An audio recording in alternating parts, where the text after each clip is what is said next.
Emotive Automobile Saint-Dizier rejoint le groupe Féline-Auto. Venez découvrir le showroom Citroën et faites-vous accompagner par nos conseillers commerciaux. Puis, laissez-vous surprendre par le luxe à la française des véhicules DS Automobile.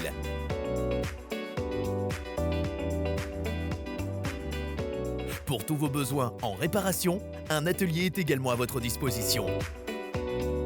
Rendez-vous dans votre concession Emotive Automobile, zone commerciale du Chêne Saint-Amand à Saint-Dizier.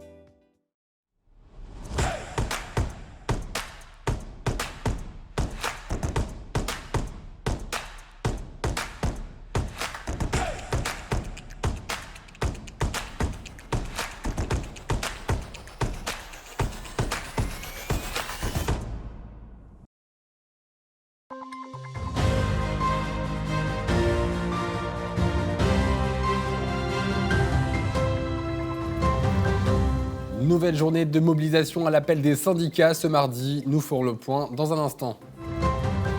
Bonsoir à toutes et à tous. Voici les autres titres de ce 7 février. Une seule ligne de bus sur 4 a roulé aujourd'hui à Bar-le-Duc. 85% du personnel était gréviste. Ce mardi 7 février, Dominique Carlage, vice-présidente du MEDEF national, s'est rendue à Weggville sur le site de Ferry-Capitan. Michel Bernard a été ce lundi invité au sein de la préfecture de la Meuse. Et voici pour les titres. La semaine dernière, les syndicats avaient appelé à une nouvelle journée de mobilisation. Ce mardi, un nombre quasi similaire de manifestants étaient donc réunis dans les rues de Saint-Dizier et de Bar-le-Duc par rapport à la journée de mobilisation du 31 janvier dernier. Regardez ce reportage de Manon de Fontis. Nouveau jour de mobilisation aujourd'hui contre la réforme des retraites. Après avoir réussi à mobiliser les 19 et 31 janvier dernier plus d'1 million de manifestants dans les rues selon les autorités, le double selon les syndicats, les manifestations se poursuivent. Ils étaient 1200 cet après-midi dans le cortège barisien et ce soir plus de 2000 dans la cité Bragarde. Leurs revendications restent toujours les mêmes. Toujours dans les rues, il faut prendre en compte que le gouvernement n'a encore pas écouté le peuple. Les Français ne veulent pas de cette réforme. Moi j'ai envie de dire, après comment ça va aller pour les autres? Par exemple pour ceux qui vont au lycée, au collège, à quel âge qu'ils vont aller à la retraite? C'est pour ce qui arrive derrière, les jeunes. Normal qu'on se montre maintenant. Pour éviter d'aller travailler jusqu'à 64 ans tout simplement et prendre une retraite à 60 ans qui serait normale. Je suis de retour parce qu'on veut que ça change, on veut vraiment que... Enfin, on veut pas que ça change, on veut que ça reste pareil. Ce changement, il n'est pas pour nous. Ça veut dire quoi? Aujourd'hui, on accepte 64 ans, aujourd'hui j'en ai 44. Donc quand j'en aurai 52, ça va passer à 66 ans. Et quand j'en aurai 60, ça va passer à 68 ans. Donc du coup, pas trop d'accord. Et il n'y a pas que pour la retraite, je pense, qu'on vient dans la rue, c'est un peu pour tout ce qui va mal en France en ce moment. Il faut se bouger actuellement, il ne faut pas laisser les choses perdurer comme ça. Unis contre le report de l'âge légal à 64 ans, les 8 principaux syndicats appellent à une 4e journée de grève et de manifestation le samedi 11 février prochain. Et je vous le disais en titre, aujourd'hui, une ligne de bus sur 4 circulait dans les rues de Bar-le-Duc. En cause, bien évidemment, la réforme des retraites, mais aussi des grévistes pour les conditions de travail des délégataires du réseau Tube. Écoutez leurs revendications. Nous manifestons aujourd'hui donc pour la cause principale, la cause de la réforme des retraites, le motif national en fait. Et ensuite, particulièrement sur Bar-le-Duc, sur le dépôt de Bar-le-Duc, pour les conditions de travail qui se dégradent. De jour en jour, les conditions de travail et puis les salaires qui n'évoluent pas, qui ont même tendance à stagner depuis des années en fait. Voilà. Ce mardi 7 février, Dominique Carlage, vice-présidente du MEDEF national, s'est rendue à Weggville sur le site de Ferry-Capitan. Objectif, rencontrer Marthe Prunier, la dirigeante de la fonderie, pour aborder la place des femmes dans l'industrie. Un reportage de Justine Brasier. La place des femmes dans l'industrie, un sujet abordé ce 7 février à Ferry-Capitan, fonderie basée à Weggville. Si ici les aménagements de postes faits pour les femmes sont les mêmes que pour les hommes, des stéréotypes existent toujours, ce sont plutôt des réflexes selon la dirigeante. De dire a priori ce boulot ne sera pas fait pour une femme, quoi. Et alors qu'en fait en se creusant la tête ça l'est. C'est presque un réflexe si vous voulez, c'est pas complètement ancré. Une fois qu'on a franchi cette étape, on se rend compte que finalement il y a beaucoup plus d'emplois qu'on pourrait imaginer qui sont dédiés à des femmes. Des stéréotypes chez les hommes mais aussi dans la tête des femmes elles-mêmes.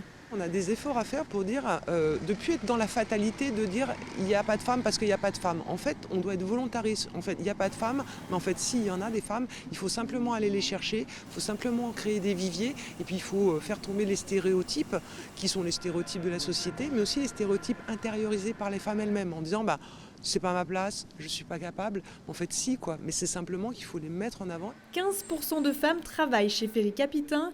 L'entreprise aimerait voir augmenter ce pourcentage pour atteindre les 30%. Pour attirer les femmes, elle a mis en place plusieurs éléments.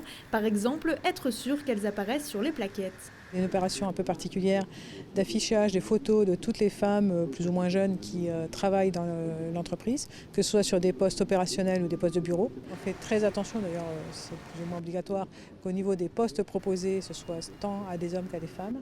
Et lors des visites, notamment au niveau des scolaires, on fait aussi très attention à ce que les jeunes filles qui sont actuellement en poste fassent partie de la visite, soient interviewées. Un travail à long terme pour montrer que les femmes ont leur place dans une entreprise industrielle. Et direction la Meuse et Michel Bernard qui était ce lundi l'invité des salons de la préfecture. Après la sortie de son livre, son dernier roman, Hiver 1812, il venait présenter son œuvre au public. Plus de 70 personnes étaient présentes. Anciennement sous-préfet de Saint-Dizier, l'écrivain barésien a séduit le public pour son talent. Thiago Karkovic. Lundi 6 février, l'écrivain Michel Bernard était invité par la préfecture de la Meuse pour présenter son dernier livre en date, Hiver 1812, un récit où il raconte le périple extrême des troupes napoléoniennes dans leur retraite de Russie. La période napoléonienne est une période riche en événements, propice à des événements dramatiques, pleine de personnages hauts en couleur. Mais avec cette retraite de Russie, on a une expérience humaine aux limites, aux limites de l'inhumain, justement. Pendant la conférence, l'ancien sous-préfet de Saint-Dizier exprime son amour pour un passage de l'histoire qui l'a toujours fasciné. Alors, je rêve de ce livre depuis très très longtemps, depuis l'enfance sans doute. J'avais un livre illustré sur Napoléon et les pages qui me fascinaient le plus, c'était celles justement de la retraite de Russie. Ça restait dans ma mémoire et chaque fois que je tombais sur un livre qui parlait de la retraite de Russie, je le lisais. Donc j'ai lu beaucoup et continuellement depuis des années. Et à un moment donné, je me suis dit, je vais au fond... tout ce capital de lecture, je vais le transformer en un récit. Je vais faire mon récit de la campagne de Russie à partir des témoignages que j'ai en quelque sorte absorbés, que j'ai fait mien. Un travail de restitution solide, basé sur 11 mémoires de soldats, dont celle de Napoléon. Raconté aussi bien à l'écrit qu'à l'oral, ces témoignages percutants ont séduit le public. Magnifique, un conteur magnifique qui donne envie évidemment de lire le livre. Bon, je l'avais acheté, mais sinon c'est quelqu'un...